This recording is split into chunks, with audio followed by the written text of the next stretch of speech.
How you doing? Good, I'm doing good. How are you? I'm pretty good. We got a call just basically that you were just reporting vehicles throughout I guess that we're driving around the IBC. Okay, what happened? I'm sorry? What happened?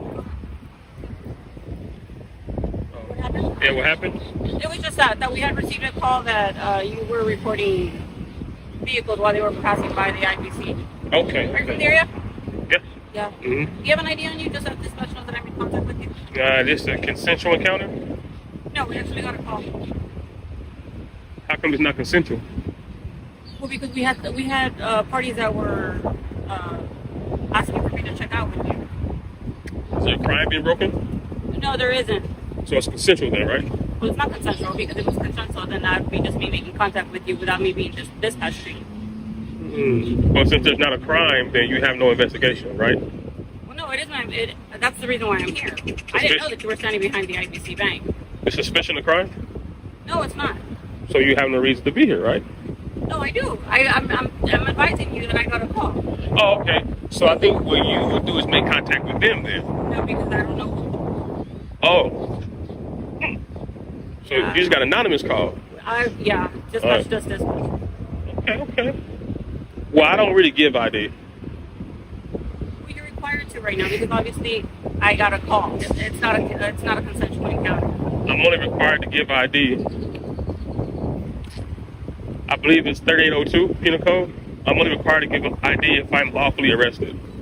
The video opens with the auditor walking into what should be a simple public visit. The building appears calm, yet tension forms immediately as staff attempt to restrict recording without any lawful basis. Confusion spreads among employees who seem unfamiliar with public access rules. Instead of escalating, the auditor remains composed, reminding them that this entire lobby is a publicly accessible area. From the very beginning, the scene sets the tone for a larger problem: government workers giving orders based on personal discomfort rather than established constitutional rights. I'm not lawfully arrested. Well, no. Obviously, if you're arrested, then yes, right. Obviously you're required to give your information. But what I'm trying to make you understand is this isn't a casual encounter. I just didn't drive by here and just say, hey, okay, let me check out this guy. That's not what happened. Okay, so I didn't know that you were out here. You're right. Okay. So in terms of your investigation was a suspicious person. Yeah, that's how the call came. And obviously, you're not doing anything wrong. I mean, I can see that you're just standing here with your phone. I mean, I'm not. You know what I mean? So and why you're not in any trouble. I mean, I wouldn't know that. If I surrender my Fourth Amendment, I could be wanted. Then I'd be surrender of Fourth Amendment, then I could be in trouble. In trouble for what? I'm just saying, in hypothetical scenarios, we watch cops all the time, right? It still comes on TV. When someone surrenders their Fourth Amendment, such as their ID, you guys run that through NCIS, and then you go, or ASIS, you're right, and you run their system, their information is look for warrants. So now they surrendered their Fourth Amendment, then they're subject to arrest. Okay, so do you understand the reason why I'm here? Yeah, I totally understand that, but that would be like in a whole different circumstance, right? This isn't a traffic stop or anything like that. Right. It's not a casual encounter. I mean, you can just provide me information. We did get a call that you were out here recording vehicles. Again, you're not committing any crime.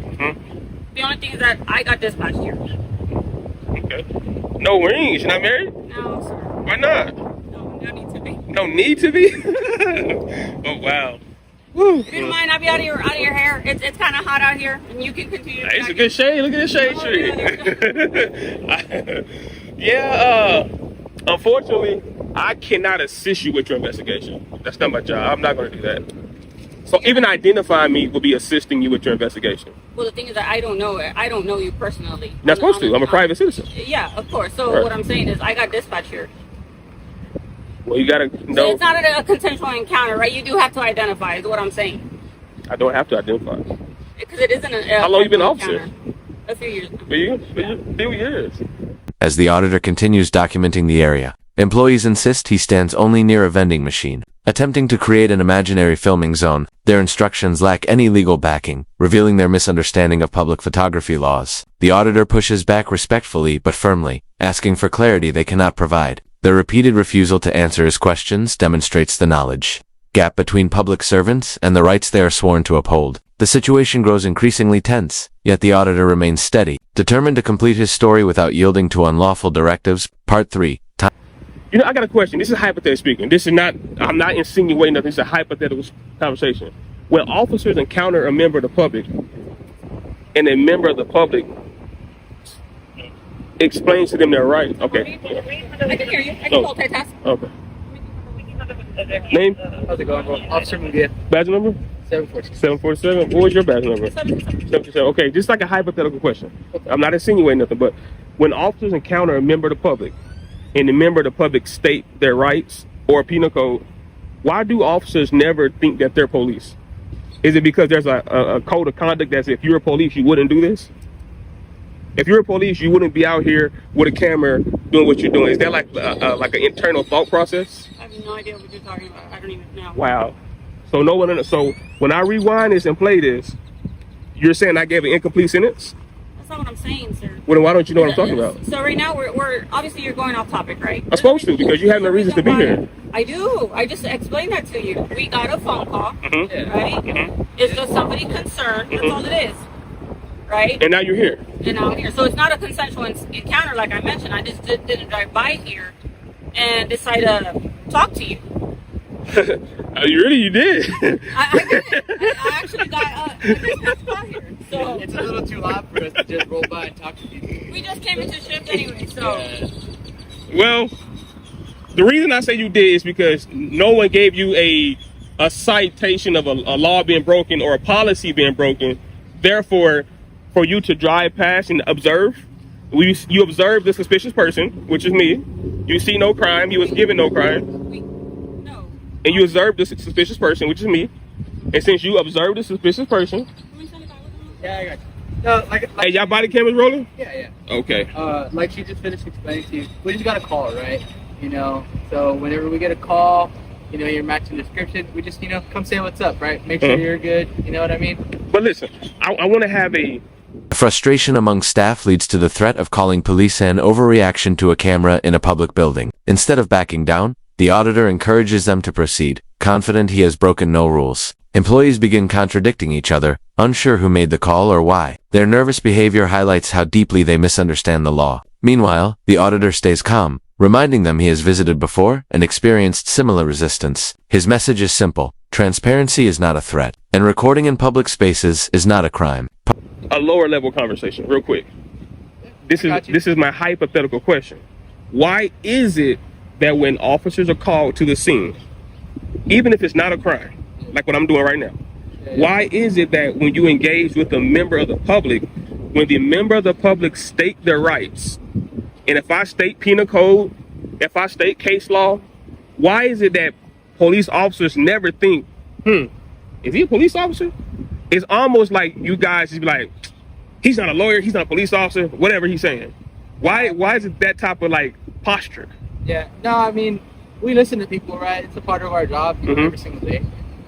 When people are right, I tell them, okay, you're right, you know what I mean? Okay, now watch this. Is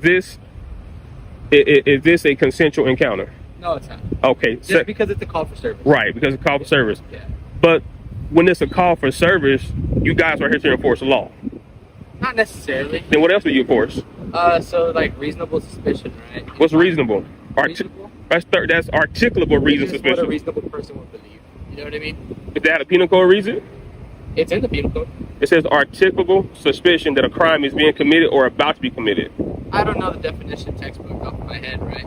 But reasonable suspicion, probable cause, they're all different levels. Right. But like I said, call for service, usually just reasonable suspicion. You know what I mean? It's not probable cause, right? Like, it's not Right. probable cause. So that's no problem cost me the ID. But that's not what she's saying. We're still here because she's saying I have to ID. Oh, that's my call, right? No. I'm the officer in charge here.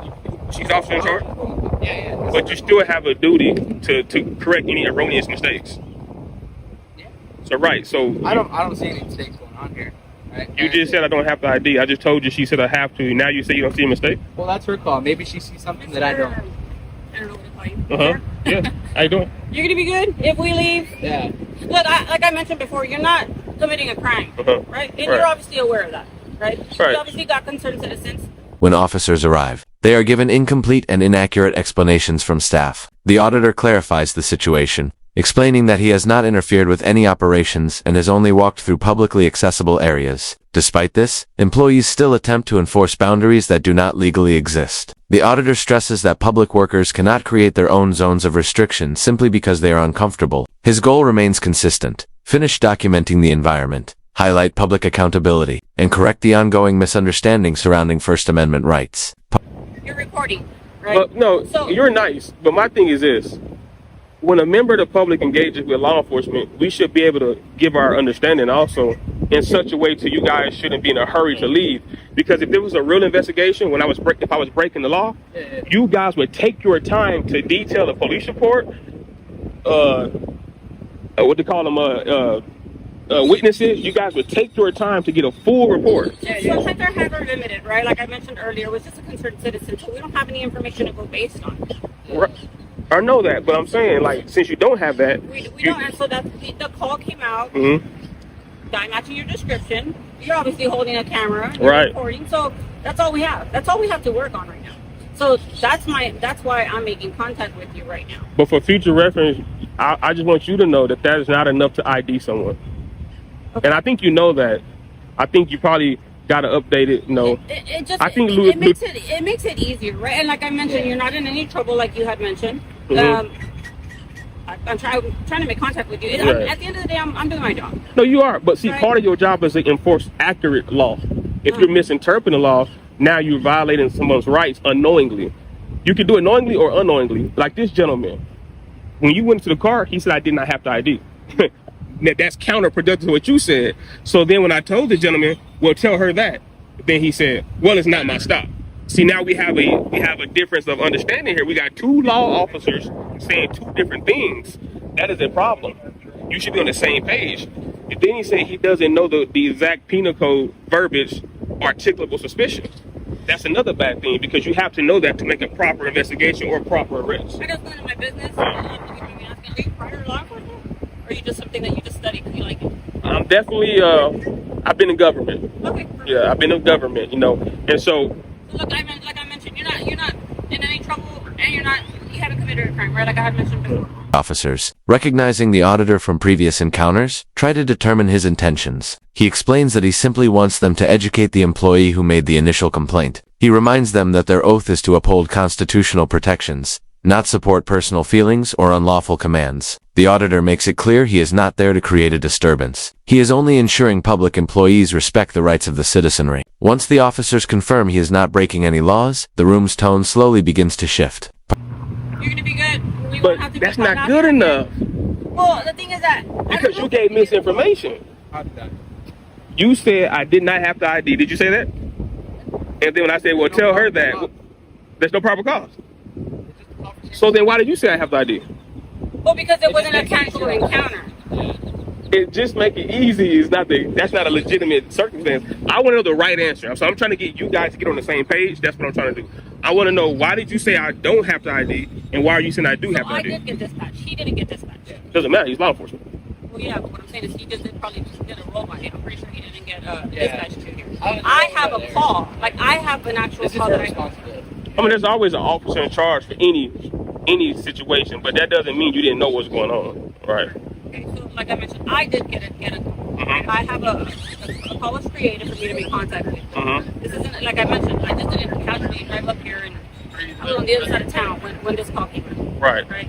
So all I'm saying is, Okay, let me ask you this: if I would have gave you my ID, would you have ran my name? read it. Would you have ran it in the No, system? I would have logged it in. Just that I made contact with you. So you wouldn't have ran for warrants? No, there's a difference. I can log it in that I made contact with Mhm. you, and obviously you haven't committed a crime. And running it through the NCIC, TCIC, Right. which you had mentioned, is totally different. I wouldn't have done that. Now let me ask you this: how would a member of the public know when you're going to make that discretionary You decision? could have asked me just like you did right now.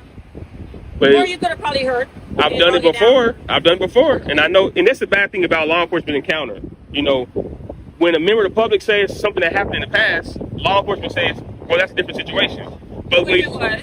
when you guys encounter us, and you say, "Well, you could be doing this, you could be doing that," then we can say, "Well, that's a different situation." So it goes both ways, you know. Well, Right. yeah, every situation is different. Unfortunately, we're here Mhm. because, like I mentioned before, the call that I received, Mhm. right? And that's basically, like I mentioned, you're not in any trouble or anything like that. You guys got cards? 42. The auditor elaborates that he avoids capturing personal information and stays away from restricted testing areas. He emphasizes that his purpose is to document public operations staff levels, workflow, public interactions, all from a respectful distance. Officers acknowledge his reasoning and begin explaining it to the employees, bridging the knowledge gap. He highlights the double standard. Government cameras record citizens constantly, yet citizens are often confronted for doing the same. The moment becomes educational, demonstrating how public employees must be properly informed about constitutional rights. Yeah. You can write the CAD number on there, this call for service number on there for me. You want the cat narrative number? Yeah. So, you don't want to say, are you the kind of public official that don't correct their officers when they're wrong? I don't know if she's right or wrong. You don't know penal code? I do. What's penal code for ID? Penal code for ID? Yeah. That doesn't really make any sense. What is the penal code for when a member of the public is required to identify themselves? When they're suspected of committing a crime. Right. Am I suspected of committing a crime? So But like I said, we got reasonable suspicion, we got probable cause, we got mere suspicion. all that is separate though. Yeah. But you're rambling on about all these different. I'm rambling. Yeah, you keep throwing different names. Isn't that what you guys use to articulate an arrest or a citation? You use penal code, right? Yeah. So when a member of the, Confrontation code for citations. or right. So when a member of the public brings up penal code, then they're rambling Well, I mean, you don't really stay on one topic. You know what I mean? That's what I'm saying. because you guys have no reason to be here. So I have to use subject matter examples to get you guys to understand. Well, it's like she just finished telling you, man. We do have a reason to be here just because of the call. Now, Right? That doesn't mean we're, telling you, hey, you're committed a crime or whatever, right? But it's just a concerned citizen, right? Our citizens are responsible. You're Daffy Duck. You need to touch up on your law and your fundamentals, because you are a casualty to the city, and you, by the way you interpret things, is not good for law enforcement. That's not a case number. I might stretch it out. It's just the cat narrative. It's information. If you guys are here on an information call. Yes. Yes, I know. Yeah. No. All right. Be safe, man. Hey, and always remember, every member of the public could be an FBI agent. They could be anybody. So when you give inaccurate representations of the law, you're opening yourself up to situations and circumstances. And we don't want to do that because the taxpayers have nothing to do with it. Okay. You too. Conflict settles. The auditor completes his victory lap, calmly filming the facility to demonstrate that his actions are entirely lawful. He reminds staff that calling police over protected activity wastes valuable resources and exposes the need for better training. Leaving the building, he hopes the employees now understand that transparency is not optional, it is a requirement of public service. The documentary closes with a clear message. When citizens know their rights and stand firm, unlawful orders lose their power, and accountability prevails.